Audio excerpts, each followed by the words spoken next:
আসসালামু আলাইকুম। ওয়েলকাম করছি দি ইমরান শো থেকে। অন্যান্য ধর্ম বিশ্বাসীরা যারা শুনছেন তাদের প্রতি আন্তরিক কৃতজ্ঞতা। লিটনকে মোহাম্মদ সালাউদ্দিন অনেক কৌশলী অধিনায়ক হিসেবে আখ্যা দিয়েছেন। লিটন এর আগে কখনো পার্মানেন্ট অধিনায়ক হিসেবে ছিল না।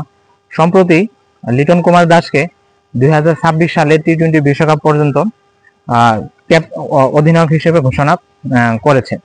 যদিও এর আগে লিটন অস্থায়ীভাবে কিছু কিছু দলের সাথে অধিনায়ক হিসেবে দায়িত্ব পালন করেছেন, কিন্তু পার্মানেন্ট ভাবে কখনো দায়িত্ব পান নাই।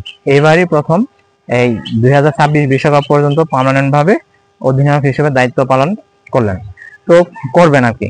এই লিটনের সামনের এই মাসের 19 তারিখ থেকেই সংযুক্ত আরব আমিরাতের সাথে 2টা টি-20 খেলা হবে, সেখান থেকে তিনি নেতৃত্ব দিবেন।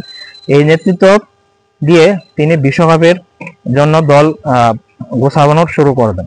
এখন লিটনের সম্পর্কে বাংলাদেশ দলের সিনিয়র সহকারী কোচ মোহাম্মদ সালাউদ্দিন বলেছে, লিটন একজন অনেক কৌশলী কোচ, দলকে ঠিকমতো গোছাতে পারে, দলকে ঠিকমতো সাজাতে পারে, দলকে এক দলের মধ্যে রাখতে পারে। এরকম লিটন সম্পর্কে অনেক কথা বলেছে। যদিও লিটনের সাম্প্রতিক ফর্ম বিবেচনা করলে দেখা যাবে তিনি ব্যাটিং এ কোনোভাবেই ভালো করতে পারে নাই। ব্যাটিং এ কোনো রান নাই, ঠিকমতো রান করতে পারে না, অল্প তো ব্যাটসম্যানে নেমে অনেক আউট হয়ে যাচ্ছে।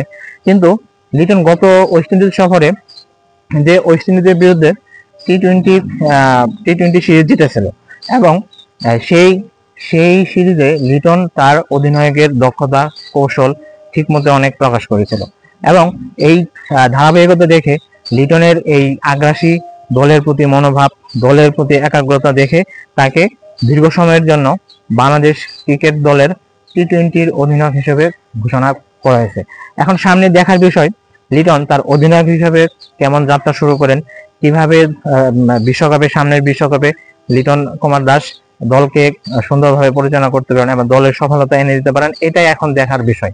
আপনারা কি মনে করেন, লিটনকে এই অধিনায়ক হিসেবে দেওয়া বাংলাদেশ দলের পক্ষে কি ঠিক নাকি ব্যাঠিক, সেটা আপনারা আমাদের জানান। ধন্যবাদ সবাইকে। আল্লাহ হাফেজ, ভালো থাকবেন।